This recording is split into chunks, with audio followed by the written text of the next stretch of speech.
ഇത്തികാഫിരിക്കാന് ഒരാള് മഹ്രിബിന് പള്ളിയിൽ എത്തിക്കഴിഞ്ഞാല് അയാള് തറാവി നിസ്കരിക്കണോ? അല്ലെ തറാവി നിസ്കരിക്കാതെ മാറി നിൽക്കാൻ പാടുണ്ടോ? ഖിയാമുല്ലയിലുള്ള പള്ളിയാണെങ്കിൽ?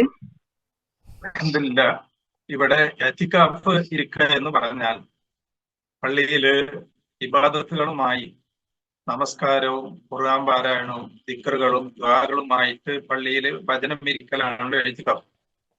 അതില് പള്ളിയിൽ നടക്കുന്ന ജമാഅത്തിൽ പങ്കെടുക്കലാണ് അവർക്ക് ഏറ്റവും ഉത്തമമായിട്ടുള്ളത്. തറാവി നമസ്കാരത്തിൽ പങ്കെടുക്കലാണ്. കാരണം പുണ്യത്തിനു വേണ്ടിയാണ് നമ്മൾ എത്തിക്കാഫിരിക്കുന്നത്.